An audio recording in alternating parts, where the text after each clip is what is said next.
네, 유쾌한 시민들의 명랑한 공동체를 위하여 지식의 뱅가드 하승주입니다. 네, 오늘은 서브프라임에 대한 3탄째입니다. 이제 본격적인 이야기입니다. 서브프라임 사태의 진짜 원인이 무엇인가에 대해서 한번 이야기해보는 시간입니다. 우리는 뭐 흔히들 알고 뭐 신문 언론 지상에서 접하기로는 서브프라임 왜 터졌냐? 아니 서브프라임 때문에 터진 거 아니냐? 서브프라임 뭐냐? 비우량 채권이다. 즉 미국의 탐욕스러운 금융기관들이 조금이라도 돈 더 벌려고 신용도 안 되는 사람한테 막 대출해가지고 그 이자 좀 더 따먹으려고 그러다가 그 사람들 돈 못 갚겠다고 나자빠지고 뭐 부동산 경기 꺾이고 그래서 거기서 갑자기 막 그 채권이 부도가 나고 뭐 이러다 보니까 와르르 망가진 거 아니냐 요렇게 이제 대략적으로 이해를 하고 있죠. 뭐 이 대략적인 이해 정도로 한다 하더라도 크게 틀린 건 아닙니다만 그러나 여기에는 많은 의문들이 남아 있는 거죠. 첫째로는 미국이라고 하는 경제 시스템은 대단히 거대한 시스템이라는 거죠. 엄청나게 거대한 시스템인데 거기에서 저신용자가 뭐 몇십만 명이든 뭐 어쨌든 돈을 안 갚는다 하더라도 그렇다고 해서 미국 경제가 그렇게 망가질 만큼 그렇게 작은 동네가 아닙니다. 아니, 그 거대한 미국 경제가 진짜 말 그대로 휘청했었는데 진짜로 망하기 일보 직전까지 갔었는데 왜 그랬냐는 거죠.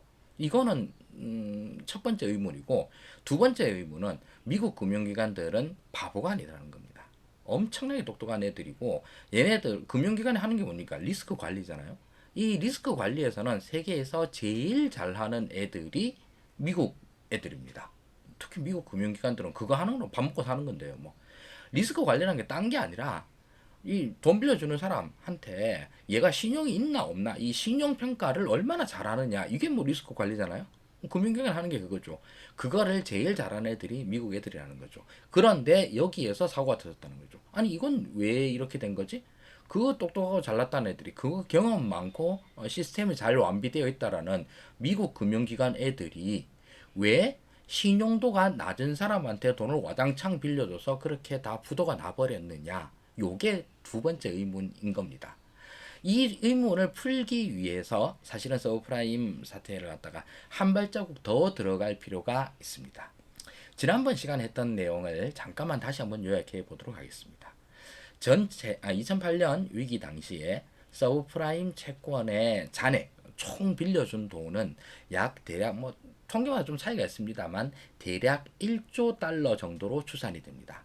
1조 달러면 엄청 많죠. 우리나라 돈으로 1000조 원인데, 어우, 1000조 원 엄청 많네. 그렇지만, 아까 얘기했다시피, 미국이라고 하는 사회는 대단히 거대한 사회이기 때문에 1조 달러가 큰 돈이지만, 나라를 갖다가 뒤흔들 만큼, 더 나아가서 미국 한 나라만 망하게 하는 게 아니라 전 세계를 다 뒤흔들 만큼 그렇게 큰 돈은 아닙니다.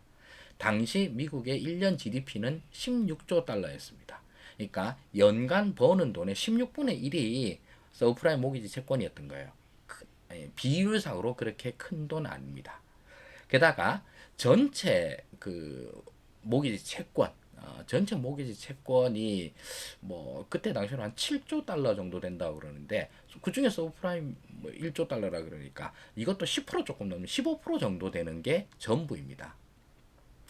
전체 모기지 채권의 15%가 서브프라임 모기지고 연체는 서브프라임에서만 터졌습니다. 그 외에 뭐 프라임이나 알트A 이런 데에서는 연체 거의 안 나요. 관리 잘 돼 있다라는 것입니다. 문제는 이제 이 겨우 전체 모기지 채권의 7분의 1, 14분의 1 정도 되는, 14% 정도 되는, 요 정도 되는 금액에서 나온 부도가 전국을 다 휩쓸었다는 거죠. 게다가 1조 달러어치 대출을 해줬어요. 근데 거기서 말 그대로 100%다 부도나가는 것도 아니잖아요. 그죠? 아니, 서브프라임 빌린 사람은 한 놈도 빠짐없이 다 안 갚아하고 배째라 나자빠질 리는 없지 않습니까? 그때 연체율이 최대로 올라갔을 때가 20%입니다. 그러니까 1조에 20%라고 치면은 겨우 저기 1조에 2천억 달러네요. 2천억 달러 부도난 것 때문에 난리가 난 거죠. 그래서 결과적으로 어떤 일이 벌어졌느냐. 미국의 주식 더하기 부동산이라고 하는 자산의 총 자산 감소액이 10조 달러가 넘었어요. 겨우 2천억 달러 부도나서 10조 달러 자산이 망가진 겁니다. 여기에 의문이 들어가는 거죠. 이거를 어떻게 해석할 수 있느냐, 어떻게 왜 이런 일이 벌어졌느냐, 이건 지나고 나니까 알게 된 거죠. 지나고 나니까 이게 왜 그랬느냐, 바로 제목에 적어놨습니다만 바로 연환계 때문입니다. 연환계가 뭐냐? 이 삼국지에 적벽대전할 때 나오는 그 말입니다. 조조의 수군이 뭐 대량으로 막 쫙 오나라로 밀려오니까 송권의 주유와 유비의 공명이 만나서 이거 어떻게 해야 합니까? 화공을 씁시다. 화공. 아니 물 위에 떠 있는 배에 화공을 쓴다는 게 말이 됩니까? 그래서 그 조조의 배들을 갖다가 다 묶어 놓는 연환을 하게 되면 그럼 이제 불이 나면 훨훨 다 불이 붙고 도망도 못 가고 가능합니다. 근데 뭐 두 번째, 세 번째 문제가 또 있습니다. 바람이 저쪽으로 불면 아무 소용 없지 않습니까? 동남풍이 불어야 하는데 이때는 동남풍이 안 붑니다. 이때는 제갈공명이 영빨 휘날리는 제갈량이 기도를 하면 동남풍이 불 겁니다. 그래서 기도를 했더니 진짜 동남풍이 불어서, 그래서 적벽대전에서 화공을 써서 오나라 군대가 위나라 조조의 군대를 갖다 물리치는 이런 스토리이죠. 갑자기 이 이야기를 왜 하느냐 하면 조조의 군대가 이 연환의 계에 묶여 있는 것과 마찬가지로 미국의 채권 시스템이 바로 이 연환의 계에 묶여 있었기 때문입니다. 이게 무슨 말이냐? 자, 다시 한번 대출 시스템이라는 걸로 다시 돌아와 보도록 하겠습니다. 자, 일반적으로 우리가 은행에서 대출을 받는다. 하승주 씨가 집을 한 채 살려고 그럽니다. 그래서 주거래 은행인 우리은행에 가서 대출 담당자를 만나서 예를 들어 상담을 하고, 예, 하승주 씨는 신용도가 얼마니까 요 정도까지 대출이 되겠습니다. 금리는 얼마고 상환 조건은 어떻습니다. 하시겠습니까? 고맙습니다. 이렇게 대출을 받아옵니다. 자, 이게 일반적인 대출이죠. 근데 이 대출이 이거는 그냥 은행의 대출 그 자체입니다. 자, 그러면 저는 뭐 은행 채권의 만기일 때까지, 대출의 만기일 때까지 꾸준히 원리금을 갚아라 하겠죠. 은행은 뭐 매달 하승주가 갚는 돈을 갖다가 받아서 이자 받아서 그 이자 놀이를 합니다. 자, 근데 우리 은행 입장에서 가만 생각해 보니까 지금 우리 은행에 채권 너무 많아. 너무 많아가지고 이거 감당이 안 된다. 지금 남는 채권을 갖다 조금만 좀 딴 데로 좀 돌리는 수가 없나? 근데 이거 대출이라는 거를 어떻게 하지? 대출은 내가 우리 은행이 하승주랑 맺은 그 양자간의 계약이잖아요. 그래서 이런 계약은 함부로 다른 사람한테 돌리는 게 안 됩니다.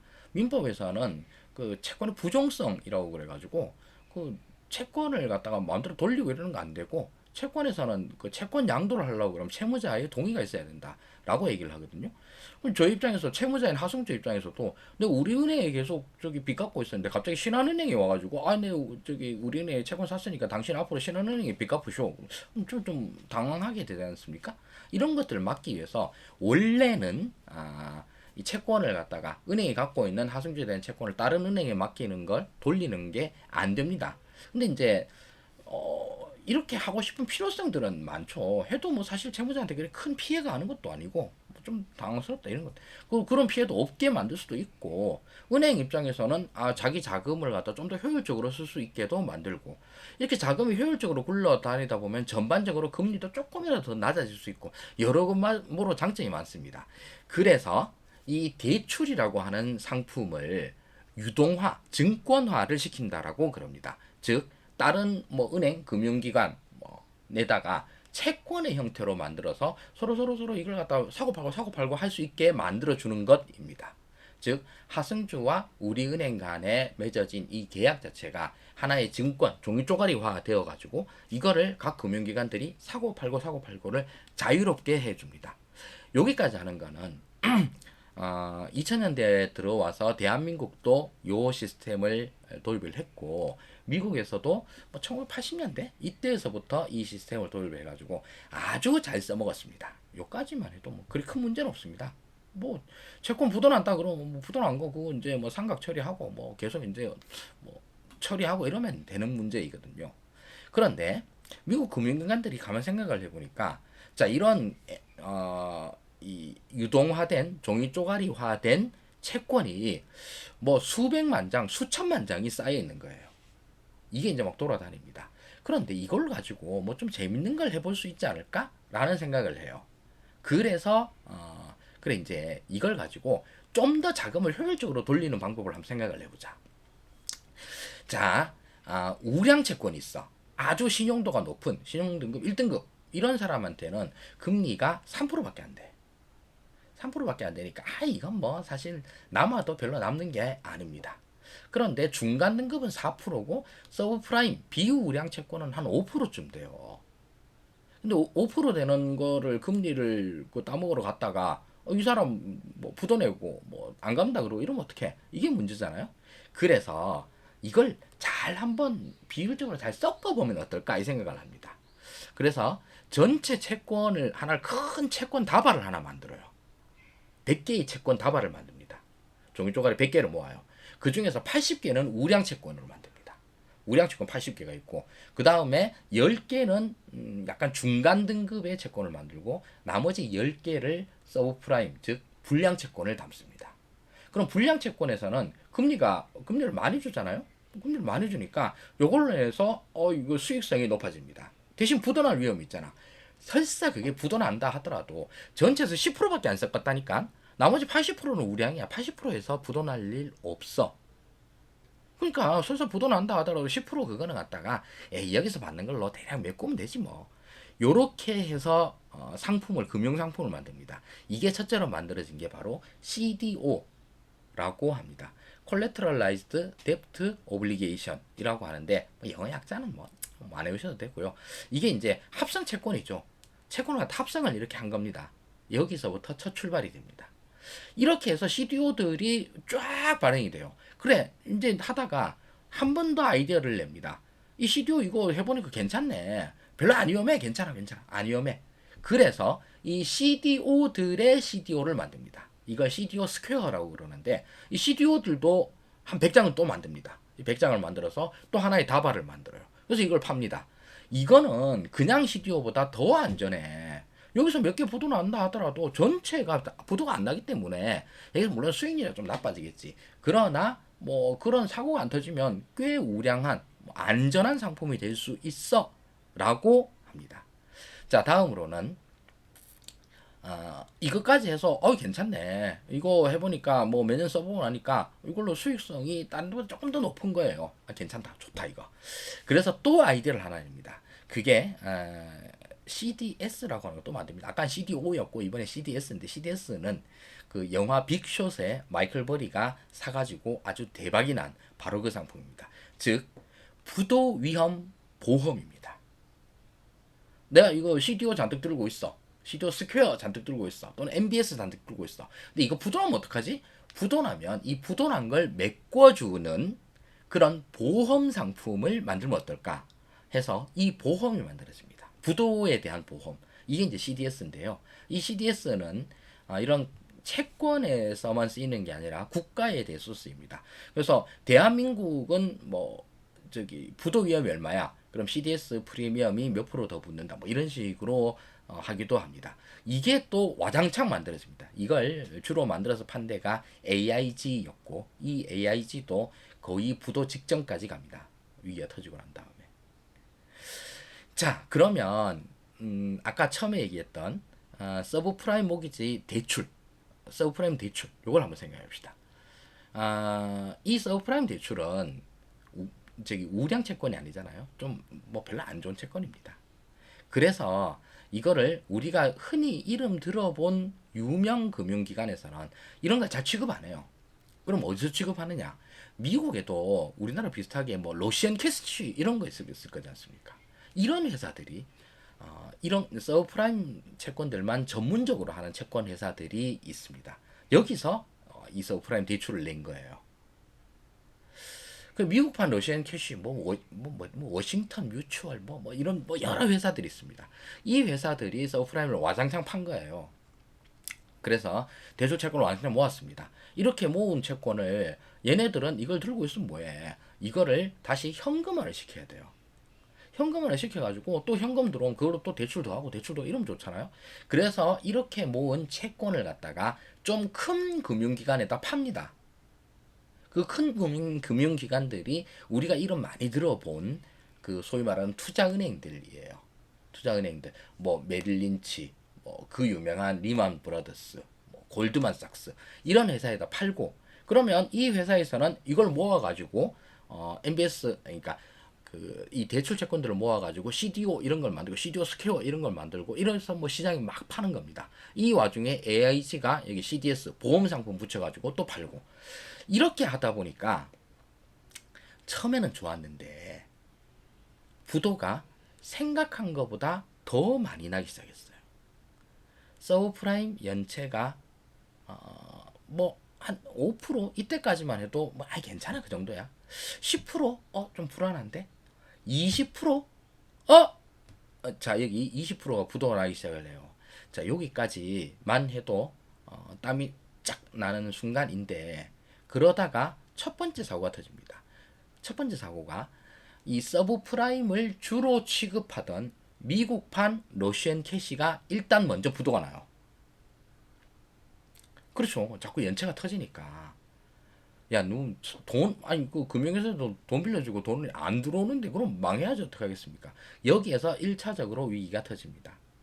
그리고 그 다음에 한 단계를 건너뛰어 가지고 헤지펀드, 미국의 그 유명한 헤지펀드들 몇 개가 자기 펀드 환매 중단 뭐 이런 얘기를 하기 시작해요. 환매 중단이라는 말은 그 맡긴 돈 못 주겠다라는 말입니다. 그 말은 달리 말하면 그 펀드의 파산이라는 뜻이죠. 이게 처음에 터진 게 그 프랑스 은행이죠. BNP 파리바라고. BNP 파리바가 만든 펀드에서 첫 번째 부도가 터지고, 그 다음에 베어스턴스에서 만든 헤지펀드에서도 환매 중단 이런 게 나오고, 환매 중단 펀드들이 몇 개씩 다다다다 터지기 시작을 합니다. 이게 터진 게 아까 얘기했듯이 그 이런 금융기관에서 모은 것들, 이렇게 모은 저기 채권들 중에서 일부가 부도가 났어요. 일부가 부도가 났는데 아까 얘기했다시피 CDO를 한꺼번에 묶어놨어. 묶어놨는데 여기에서 내가 여기 돈을 서브프라임을 얼마 섞어놨는데 이 섞어놓은 게 하도 여러 군데에서 이리저리 막 섞어놔가지고 이 중에서 몇 프로가 부도난다라고 얘기하기가 힘들어지는 순간이 온 겁니다. 그래서 이걸로 인해 가지고 점점 서브프라임 채권을 갖다가 이거 들고 있으면 안 되겠다 안 되겠다 안 되겠다 이런 마음이 들죠. 그러다가 계속 이제 베어스턴스가 먼저 무너지고, 그리고 그 다음부터 그 미국 정부에서도 계속 돈을 쏟아붓습니다. 금융시장 안정화시키려고. 불안한 거 알거든요. 불안해서 돈 쏟아붓고 있는데, 그러다가 어느 순간 갑자기 운명의 날이 옵니다. 그게 바로 리만 브라더스의 파산이죠. 이때 리만 터지고 그 다음에 메릴린치도 같이 무너집니다. 메릴린치는 뱅크 오브 아메리카 이쪽에 인수가 되고, 왜냐하면 리만보다 더 커서 그렇습니다. 메릴린치가 더 안전해서 그런 게 아니라, 리만은 업계 4위라 가지고 야 너희까지는 구제 못하겠다, 그래서 너네들은 파산, 이렇게 해서 리만이 터집니다. 그 리만이 터졌다고 하는 게 이 금융기관에 있는 사람들한테서는 좀 사실 깜짝 놀랄 만한 일이었어요. 왜냐하면 이런 증권, 리만 브라더스도 증권회사거든요. 증권회사는 잘 파산 잘 안 합니다. 왜 그러냐면 증권회사는 채권을 갖다가 거래할 때 중개만 해요. 중개만. 뭐 전화 걸어가지고 여기 우리 채권은 뭐 얼마짜리 뭐 몇 포인트 있는데 이거 얼마나 사실 수 있어요? 뭐 이렇게 전화해가지고 계속 이거 중개해가지고 그 수수료 따먹기 이런 것만 하는 게 증권회사 채권부에서 하는 일이거든요. 그래서 증권회사 계좌에 채권이 남아있는, 채권을 갖다 보유하고 있는 기간이 몇 시간 단위예요, 진짜로. 몇 시간 내로 여기 팔아야 돼요. 그래서 그 파는 것들도 한 100억짜리 파는데 뭐 20만 원, 30만 원 남기고 팔고 막 이래요. 이 수수료 따먹기를 하는 회사가 왜 망해? 왜냐하면 리만도 돈 더 먹으려고 그 채권을 자기 잔고에 넣어놨기 때문입니다. 그 넣어놓은 채권이 부도가 나기 시작해요. 그래서 리만도 터진 겁니다. 이게 그냥 터진 게 나중에 돼서는 리만이 터지고 난 다음에는 더 큰 일이 벌어지는데, 리만 브라더스 같은 이런 그 채권 중개 회사는 채권의 가격을 결정해줘요. 왜냐면 얘네들이 거래를 중개하다 보니까 이거 지금 가격이 뭐 0.5다, 0.5인데 0.6까지도 될 것 같아. 0.6에 살래? 팔래? 이런 얘기들을 하면서 가격이 여기서 결정이 되는데, 이 가격 결정하는 회사가 망하는 바람에 아무도 이 채권의 가격이 얼마인지를 모르게 되는 상황이 벌어집니다. 그럼 결론이 어떻게 되죠? 이 채권을 1초라도 들고 있으면 안 되는 상황으로 몰린 겁니다. 그래서 미국의 모든 금융기관들이 지 계좌에 들고 있던 이 채권 다발들을 다 던지기 시작합니다. 다 팔래. 사는 놈은 아무도 없어지는 겁니다. 여기서부터 아마겟돈이 시작이 되는 거예요. 채권을 아무도 팔라고 한 놈이 있고 살라는 놈 아무도 없어진다. 그 말이 달리 말하면 그래서 그때 당시를 표현을 한 게 뱅크들의 뱅크런이라고 표현을 했거든요. 은행이 은행으로부터 탈출하려고 하는 시도.